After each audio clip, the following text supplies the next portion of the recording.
शान्तिमिरन्धस्य ज्ञानञ्जनशलाकया चक्षुरुन्मिलितं येन तस्मै श्रीगुरुवे नमः।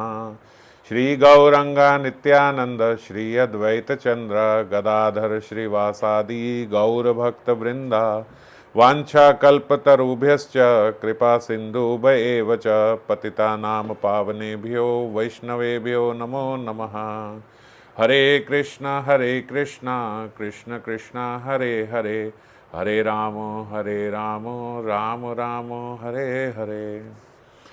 तो आज श्री श्री राधा रस सुधा निधि के 138वें श्लोक पे हम लोग चर्चा करेंगे। कदा वृंदारण्ये मधुर मधुरानंद रस दे, प्रिय ऐश्वर्या केली भवन नव कुंजानि मृगये, कदा श्री राधाया पद कमल माधवीक लहरी, परिवाहिश्चेतो मधुकर अधीरम मदयिता। श्रीपाद प्रार्थना कर रहे हैं। उन्होंने पिछले श्लोक में श्री राधा रानी के कृपा कटाक्ष की प्रार्थना करी थी कि कब राधा रानी मुझ पे कृपा कटाक्ष करेंगी। आज वृंदावन की महिमा का कीर्तन कर रहे हैं। वृंदावन की महिमा उनके हृदय में उजागर हो रही है। कदा वृंदारण्ये मधुर मधुरानंद रस दे, मैं मधुरादपि मधुर आनंद रसप्रद वृंदावन में अपनी प्रिय ईश्वरी, प्रिय ऐश्वर्या केली भवन नव कुंजानी मृगये, उस मधुर अपि मधुर वृंदावन में मैं अपनी प्रिय ईश्वरी श्री राधा के केली भवन कुंजों का अन्वेषण कब करूंगी। अन्वेषण मतलब ढूंढना, कि मैं कब उनके केली भवन कुंजों को ढूंढूंगी और कब उनके पद कमल मकरंद की लहरियों के प्रवाह से मेरा चंचल चित्त मधुकर उन्मादित होगा।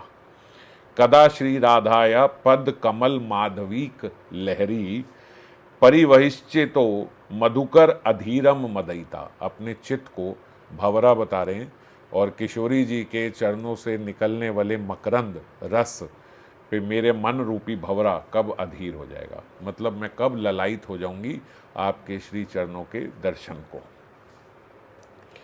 पिछले श्लोक में उन्होंने श्री राधा रानी के कटाक्ष रस की प्रार्थना करी थी। जब श्लोक में आया था सचेत राधा रचयिति कृपा दृष्टि पाद कदाचित, कभी तो कृपा दृष्टि आप मेरे पे भी प्रदान कीजिए। मुक्ति तुच्छी भवती बहुशा प्राकृत अप्राकृत श्री, क्योंकि जिन पे किशोरी जी की कृपा दृष्टि हो जाती है फिर प्राकृत अथवा अप्राकृत श्री उसके लिए कुछ भी नहीं रहती, वो तुच्छ हो जाती है। श्री राधा के रूप गुण लीला और करुणा की माधुरी सच में बाबा कहते इतनी अपूर्व है कि कृष्ण नाम की व्याख्या करते हुए श्रीमद् जीव गोस्वामी पाद जी ने कहा है, जो अपने, ये कृष्ण की व्याख्या भी कर रहे हैं यहाँ पे, किशोरी जी की जो रूप गुण लीला है उसकी अपूर्वता बता रहे हैं। उससे पहले कहते जब कृष्ण नाम की व्याख्या जीव गोस्वामी ने की थी तो उन्होंने बोला जो अपने रूप गुण आदि द्वारा सभी का चित्त अपनी ओर आकर्षित कर ले उसी का नाम कृष्ण है। कृष्ण यानी सर्व आकर्षक। और शील बिल्वा मंगल ठाकुर जी ने प्रार्थना करी कि ओ पथिक तुम उस भीमरथी वाले पथ पर मत जाना। भीमरथी पथ मतलब जो नदी के पास रास्ता जा रहा होता है उसको भीमरथी पथ बोलते हैं। जो कोई नदी ऐसे बहती हुई आ रही है तो नदी के पास है, तो उनका अर्थ यही होगा था कि यमुना नदी के साथ से आप उस पथ पर मत जाना। क्यों नहीं जाना बोलते, उस और एक तमाल श्याम वर्ण धूर्त अपने नितंबों पर हाथ रखे खड़ा हुआ है। कृष्ण, उनका तात्पर्य कृष्ण से है। श्यामल वर्ण धूर्त अपने नितंबों पर हाथ रखे खड़ा है। नितंबों पर मतलब यहाँ तो हाथ पीछे ऐसे रख के खड़ा है और यहाँ फिर ऐसे जैसे रख के खड़े हैं, तो इस रूप से वहाँ पे वो खड़े हैं। वे पथिकों के धन मन दोनों को एक साथ आकर्षित कर लेता है। मैं कल भी शायद ये चर्चा कर रहा था कि ये बात कही जाती है, जो अनुभवी जो भक्तजन हैं, जो महाजन हैं, उन्होंने हर जगह यही बात कही है कि वो आपके धन मन दोनों को एक साथ आकर्षित कर लेंगे। यानी फिर उसके बाद आप अपना धन कभी संसार में नहीं लगा पाओगे। धन संसार में लगाने का मतलब अपनी इंद्रिय तृप्ति पे खर्चा करना, वो आप कर नहीं पाओगे उसके बाद, फिर आप अपना मन कभी किसी संसारिक व्यक्ति पे लगा नहीं पाओगे। यही बात होती है। हम जो आजकल ये गलत सुनते हैं कि भैया आप भिखारी हो जाओगे, दरिद्र हो जाओगे, आपका धन लूट जाएगा, ये हो जाएगा, ऐसा कहीं नहीं कहा जाता। ये महाभावों की वाणी देखो, यही है जो आचार्य पादों की है कि आपका धन मन दोनों एक साथ आकर्षित कर लेते हैं। तो ऐसा ही बोल रहे हैं वो कि हे पथिक, तुम इस पथ से मत जाना, वहाँ वो कृष्ण खड़े हैं श्यामल वर्ण धूर्त, वो आपके धन और मन दोनों को आकर्षित कर लेंगे।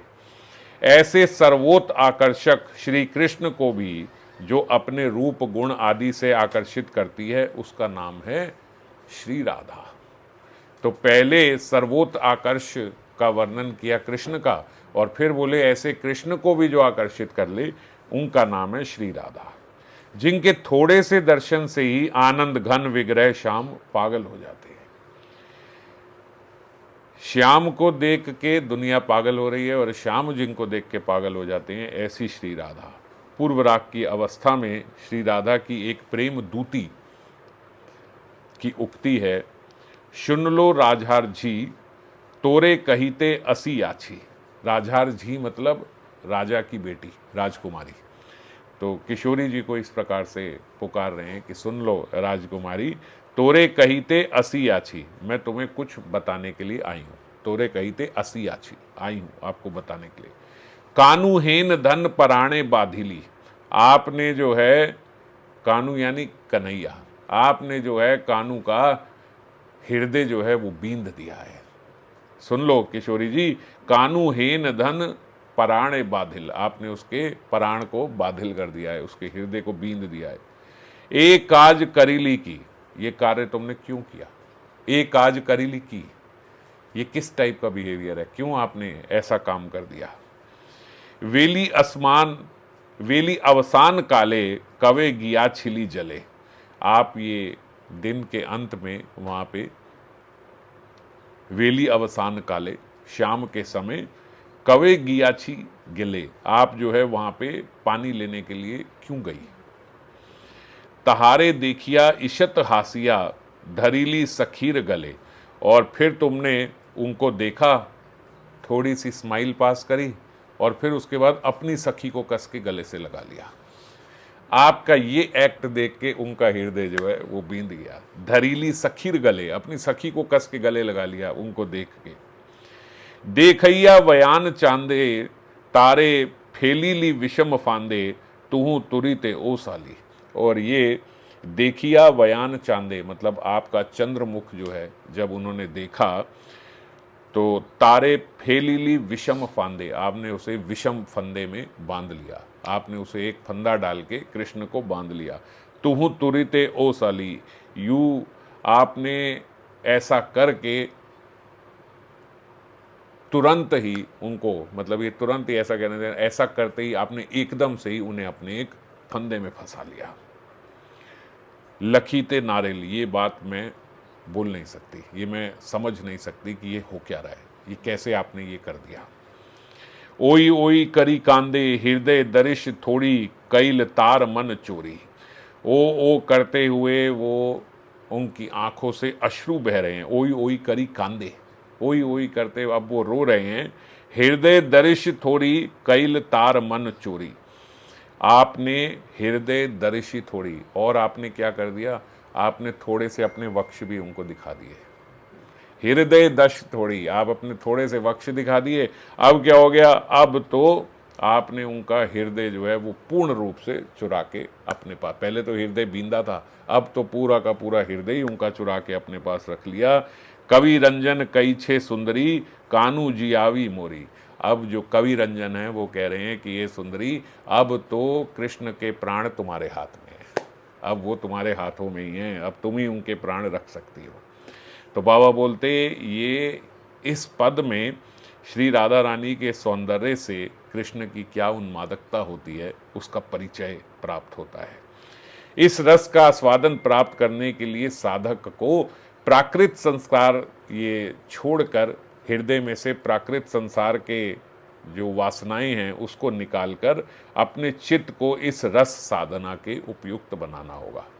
कैसे बनेगा, जब देह में आत्मबुद्धि रूपी जो माया है वो हट जाएगी। ये हमारा देह जो है वो निर्मल कैसे होगा, रस साधना के उपयुक्त कैसे होगा, देह में आत्मबुद्धि रखना यानी माया की दासता। माया में फंसा हुआ जीव क्या करता है, वो देह में आत्मबुद्धि मतलब कि ये मैं हूं। तो मैं हमारी किस में है, ये आत्मबुद्धि हमारी किस में है, इस देह में है। हम देह को ही मैं माने बैठे हैं। इस माया दास्य का त्याग कर श्री गुरु प्रदत्त सिद्ध स्वरूप का पूर्ण अभिमान रखकर चलना होगा। अब ये मैं किस में डालना होगा, देखो जो राग मार्ग के भक्त हैं वो ये नहीं कहते कि मैं आत्मा हूं, है ना, क्योंकि इसमें ध्यान लगाना बहुत मुश्किल है। आत्मा में कैसे ध्यान लगाएं, मैं ये देह नहीं हूं तो मैं क्या हूं, तो मैं क्या हूं, इसके लिए गुरु प्रदत्त सिद्ध स्वरूप प्राप्त हुआ है। मैं किशोरी जी की मंजरी हूं। जो ये हमारा सिद्ध स्वरूप है, उस सिद्ध स्वरूप पे ध्यान लगा के अपने अभिमान उसमें रखें कि मैं ये मंजरी हूं। श्रीपाद के मंजरी स्वरूप का अभिमान निरंतर जागरूक है। हम देख रहे हैं श्रीपाद का तो कभी अभिमान हटता ही नहीं, चाहे उनके हृदय में लीला स्फुरण हो रही है या नहीं हो रही, ये अभिमान उनका बना रहता है। साधक दशा में भी उनका चित्त श्री राधा की करुणा प्राप्त करने के लिए व्याकुल रहता है। साधक दशा भी होगी तो भी उनका हृदय जो है वो व्याकुल रहता है राधा रानी की करुणा की कारण। स्फूर्ति में भी निरंतर आस्वादन करके वे अतृप्त रहते हैं। जिनका हृदय ऐसा हो जाता है जब स्फूर्ति भी आती है तब भी तृप्ति नहीं, भजन में तृप्ति नहीं बनती, हमारी संसार में तृप्ति नहीं होती। हम और संसार में जाते हैं, वो भजन में और जाते हैं। जितना आस्वादन उतनी पिपासा, और जितनी पिपासा उतना आस्वादन।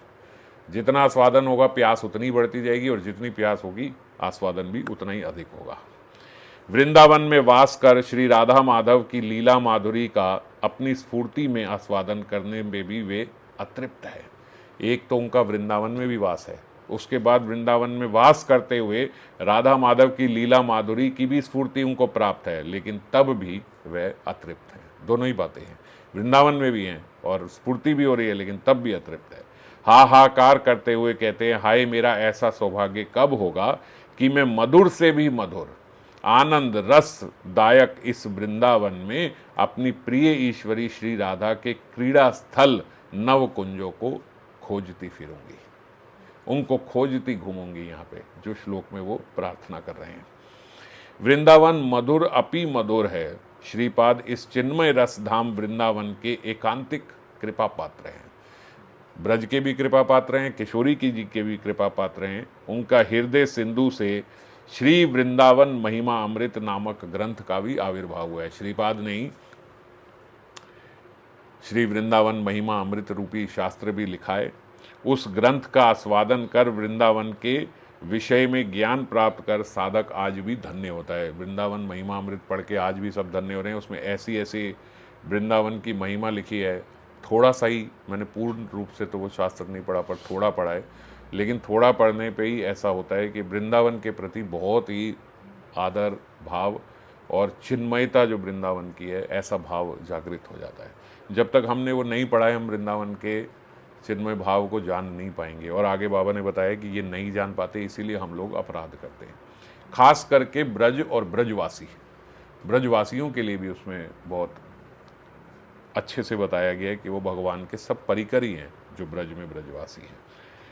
वृंदावन का धरणी तल महामधुर गुल्म वृक्ष लता आदि से माधुर्य मंडित है। ये दिव्य वृंदावन का एक स्वरूप बता रहे हैं। वहाँ का जो धरणी तल है, वहाँ के गुल्म लता वृक्ष आदि ये सब वहीं पे चारों ओर इसी से वो घिरा हुआ है। वहाँ की भूमि जो है सुमधुर भ्रमर पक्षी एवं मृग समूह से भरा हुआ है। महामाधुर्य सार सरोवर नदी एवं पर्वत से युक्त है। जगह जगह पे वहाँ नदियाँ हैं, झरने बह रहे हैं। गोवर्धन में ऐसा प्रतीत होता है, वहाँ पे जो लोग चिन्मयता से देख पाते हैं कि गोवर्धन में भी झरने हैं। गोवर्धन में झरने हुआ करते थे, वहीं का जल पीने सारे उस टाइम पे गौवा चराने के लिए भगवान भी लेके जाते थे। मुझ जैसे जीव के प्राकृत नेत्रों एवं मन के आगे वृंदावन का यह महामधुर स्वरूप प्रकट नहीं होता। यही हमारी कहानी है। हम जैसे लोगों के आगे ये वृंदावन का जो वो महामधुर स्वरूप है ये प्रकट नहीं होता। जैसे हमने एक बारी चर्चा करी थी कि हरिदास जी ने अकबर को थोड़ी देर के लिए वो चक्षु दिए तो उन्होंने सीढ़ी का छोटा सा टुकड़ा भी देखा तो बोला यमुना तट का कि ये तो मैं अपना पूरा साम्राज्य दे के भी नहीं बना सकता। तो ये उनका जो महामधुर दिव्य स्वरूप है वृंदावन का, ये हमारे सामने प्रकट नहीं होता। अप्राकृत वस्तु नाहे प्राकृत गोचर, प्राकृत लोगों के आगे ये अप्राकृत वस्तु गोचर नहीं होती। माइक गुणों से रंगी दृष्टि और मन श्री धाम के इस परम स्वरूप को ग्रहण करने में कभी भी समर्थ नहीं होते, क्योंकि हमारी दृष्टि माइक है। सबसे बड़ी बात कि हमारा मन जो है वो पूर्ण रूप से माया में फंसा हुआ है, इसीलिए हम लोगों को वो दृष्टि गोचर नहीं होता। माया से ढकी इन आँखों से श्री धाम प्रकृति के विकार की तरह दिखाई देता है। हमें क्या दिखता है, जैसे एक बारी एक भक्त की कथा मैंने पहले भी बताई है कि वो गुरु के पास गए और गुरुदेव ने उन्हें आज्ञा दी कि आप जाओ और गोवर्धन की परिक्रमा करो। और दूसरे भी सेठ जी वहाँ पे आए, उन्होंने कहा हम क्या करें गुरु जी? बोला आप भी परिक्रमा करो। थोड़ी देर के बाद वो लौट आए, जो सेठ जी आए थे, बोले भाई गुरु जी ये तो परिक्रमा बड़ी मुश्किल है, वहाँ जगह जगह पे ऐसे गंदे गंदे नाले हैं, वहाँ पानी बह रहा है गंदा, और मैं तो वहाँ गया, वहाँ सारा पानी भरा हुआ था परिक्रमा में, मैं आगे बढ़ ही नहीं पाया, वहाँ तो सुअर लौट रहे हैं, ये सब हो रहा है, ऐसा है, प्रशासन ने क्या किया हुआ है, यहाँ कोई सफाई नहीं है, ये नहीं है, वो नहीं, इस प्रकार की बातें करने लगा। और दूसरा व्यक्ति जो है वो शाम को बड़ा आनंद में डोलता हुआ आया वहाँ पे। गुरुदेव ने बोला कि आपको कैसा लगा परिक्रमा? बोले गुरुदेव आप पूछो मत, आपकी ऐसी कृपा प्राप्त हुई कि मैं चल रहा था, चलते चलते मैंने देखा मेरे आगे श्याम सुंदर जो हैं वो चल रहे हैं। जो ही मैंने उनको पकड़ने के लिए उनके उतरिये को मैंने ऐसे पकड़ा तो उनका उतरिया मेरी ये जो अंगूठी है इसमें फंस गया। और उसके बाद मैं उन्हें बोल रहा हूँ रुक जाओ रुक जाओ रुक जाओ, मेरी अंगूठी में फंस गया, अरे रुक जाओ रुक जाओ। भागते भागते भागते पूरी परिक्रमा ख़त्म हो गई और परिक्रमा के अंत में न जाने कहाँ भाग के चले गए, मेरी अंगूठी से छुड़ा के, मैं तो उनके दर्शन भी नहीं कर पाया। ऐसा रोते हुए और आनंद विहल में वो भक्त आए। तो गुरुदेव बोले देखो सेठ जी ये है, आपको क्या दिख रहा है और इन्हें क्या दिख रहा है। तो ऐसे ही हमारी दृष्टि है, हम माया से ढकी हुई आंखों से देखते हैं तो हमें यही सब दिखता है, यहाँ का प्रशासन बड़ा वीक है, यहाँ ये सब ठीक नहीं कर रहे, देखो कितनी गंदगी फैल गई है, देखो ये हो रहा है वो हो रहा है, यहाँ साफ़ नहीं है, ये है वो है, ये सब चीज़ें हमें नज़र में आती हैं। और जब व्यक्ति भक्तिमय हो जाता है, गुरुदेव की, भगवान की, किशोरी जी की कृपा को प्राप्त करता है, तो फिर उसको वहीं पे राधा कृष्ण डोलते फिरते हैं। आज भी राधा कृष्ण हैं वहाँ पे और भक्तजनों को उनके दर्शन होते हैं। इससे तत्व ज्ञान प्राप्त करने में गुरुतर बाधा पड़ती है। किससे? अगर हम प्राकृत बुद्धि रख के उनको, वृंदावन को ऐसे ही एक प्राकृत भूमि समझकर देखा करते हैं और उसका वर्णन करते हैं। वृंदावन जैसे स्थावर जंगम में प्राकृत बुद्धि रखने के कारण और भी अधिक अपराधी बन जाते हैं। पहला तो अपराध किया, वृंदावन को प्राकृत समझा, फिर प्राकृत समझने के बाद वहाँ का और इसी प्रकार से हम लोग वर्णन करते हैं, अरे मत जाना वहाँ बड़ा गंदा है, ये है, ऐसा है वैसा है, इस टाइप की बातें करते हैं। तो इसके तत्व विज्ञान प्राप्त करने से गुरुतर बाधा पड़ती है। ऐसे जब हम अपराध कर लेते हैं तो और बाधा हमारे भक्तिमय जीवन में आ जाती है। वृंदावन में जड़ पदार्थ कुछ भी नहीं है, यदि यह धारणा हमारे हृदय में पुष्ट हो जाए तो वृंदावन की कृपा से उसका चिन्मय मधुर रूप साधक के नेत्रों में क्रमशः झलकने लगेगा। कैसे हम वृंदावन का दिव्य रूप देख पाएंगे? बस अपने हृदय से इस बात को मान ले कि वहाँ पे प्राकृत कुछ भी नहीं है। जो दिख रहा है वो इसलिए दिख रहा है क्योंकि मेरी मायाबद्ध नेत्र हैं, मेरा चित्त माया में डूबा हुआ है, इसीलिए मुझे वहाँ ये सब चीज़ें दिखाई दे रही हैं। तब साधक अनुरागमय भजन जीवन प्राप्त कर धन्य हो जाता है। यदि इस प्रकार की उसकी बुद्धि हो जाए, वो मान ले कि यहाँ प्राकृत कुछ नहीं है, तो उसे सब दिव्य दिखने लगेगा। जीव गोस्वामी ने एक जगह लिखा है कि धाम की चिन्मयता को, धाम की दिव्यता को मानो माया रूपी चद्दर ने ढक लिया है। तो जो हम जैसे जीव हैं उनको माया के ही दर्शन होते हैं, वो वहाँ पे प्राकृत के ही दर्शन करता है। पर जिसकी नेत्र जो हैं वो गुरुदेव की कृपा से वृंदावन को देखना चाहते हैं, लोलुप है वृंदावन को देखने के लिए, उनके लिए जैसे चद्दर ट्रांसपेरेंट हो जाती है, वो चद्दर को नहीं देखता है, वो चद्दर के नीचे दिव्य वृंदावन के दर्शन कर पाता है। श्रीपाद कहते हैं, उस मधुर अदपि मधुर आनंद रस प्रदाता वृंदावन में मैं अपने प्रिय ईश्वरी के विलास कुंजों का अन्वेषण करती हुई कब घूमूंगी। अनुरागी भक्त वृंदावन में स्थिर नहीं रह सकता। वृंदावन में जाके भैया यहाँ पे खाना खाना है, वहाँ ये करना है, यहाँ गोलगप्पे खाने हैं, टिक्की खाने। जो अनुरागी भक्त होगा वो ये सब वहाँ नहीं करेगा। वह मन से महा आरती के साथ पागल हुआ घूमता है, क्योंकि वो यहीं से सोच के जाता है कि मैं जा रहा हूँ, कोई चिन्ह ऐसे मिल जाए कि मुझे किशोरी जी के वहाँ होने का पता लग जाए, कोई चरण चिन्ह ही दिख जाए राधा कृष्ण के, कोई तो ऐसा हिंट मिल जाए कि वो वहाँ पे हैं। ऐसी लालसा भरे नेत्रों से ही वहाँ पे घूमता और देखता है। कहाँ तो राधा रानी, कहाँ हैं तुम्हारे वे विलास कुंज, यही तो है वृंदावन, यही तो है यमुना, यही है वह राधा कुंड गिरी गोवर्धन, यही तुम दोनों की सरस लीला भूमि है। लीला भी नित्य है और तुम भी नित्य हो, तो प्राणनाथ के साथ इसका मतलब यहाँ विहार तो तुम कर ही रही हो। हाय मेरे नेत्र माया आंध हैं, तुम्हारे इन विलास कुंजों को मैं तुम दोनों को सुमधुर विहार नहीं देख पा रहा हूँ। ऐसा अधीर होके जीव वहाँ पे घूमता है कि जब आप नित्य हो, आपका धाम नित्य है, आप मतलब यहाँ हमेशा रहते ही हो, वृंदावन छोड़ के आप कभी जाते नहीं, एक रूप आपका हमेशा भी इस वृंदावन में रहता है, आप आज भी यहाँ विहार कर रहे हो, तो फिर मुझे क्यों नहीं दिख रहा है वो आपके विलास कुंज, मुझे क्यों नहीं दिख रहे हैं। मेरे माया से अंधे हुए जो नेत्र हैं ये देख नहीं पा रहे हैं। हो तो आप यहीं पे थोड़ी सी कृपा कर दो कि मैं थोड़े कुछ क्षण के लिए मैं वो दर्शन कर पाऊँ। ऐसा भावना रख के भक्त वहाँ पे घूमता है। शील गोस्वामी पादों ने इसी प्रकार परम व्याकुलता के साथ अभीष्ट का अन्वेषण करते हुए ब्रज में वास किया है। जो छठ गोस्वामी अष्टक हम पढ़ते हैं उसका 8वां जो पद है उसमें यही बात वो बोल रहे हैं। हे राधे ब्रज देवी के चललिते, हे नंद सुनो कुता, श्री गोवर्धन कल्प पादप तले कालिंदी वन्य कुता, घोषंताविति सर्वतो ब्रजपुरे खेदय महाविहलो, वंदे रूप सनातन रघुयुगो श्री जीव गोपालको। मैं वंदना करता हूँ ऐसे छठ गोस्वामी की, रूप सनातन गोस्वामी की, रघुनाथ दास भट्ट गोस्वामी की, जीव और गोपाल भट्ट गोस्वामी की। मैं इनकी वंदना करता हूँ जो ब्रज में ये कहते कहते घूम रहे हैं, हे राधे, हे ब्रज देवी के, हे ललिते, हे नंद सुनो, हे नंद सुत, हे कृष्ण आप कहाँ हो।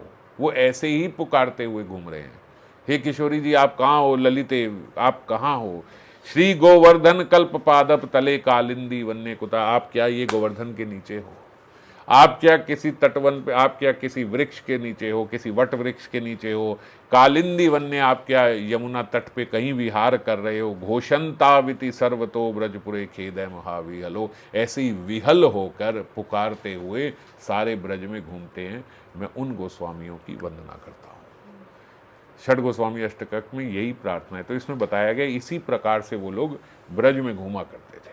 आज की तरह नहीं है, हम लोग पहले ही सोच के जाते हैं भैया भारती पे खाना खाना है, यहाँ पे लंच कर लेंगे, वहाँ पे डिनर कर लेंगे, वहाँ के गोलगप्पे अच्छे हैं, वहाँ की टिक्की अच्छी है, यहाँ का ये अच्छा है, यहाँ का ये अच्छा है, ये सब हमें पता है। दर्शन तो भैया फटाफट से जल्दी जल्दी कर लो, उसके बाद दर्शन बंद हो जाते हैं, फिर उसके बाद प्लान शुरू होता है भैया आप कहाँ खाना पीना है। वृंदावन में ऐसे नहीं घूमा जाता।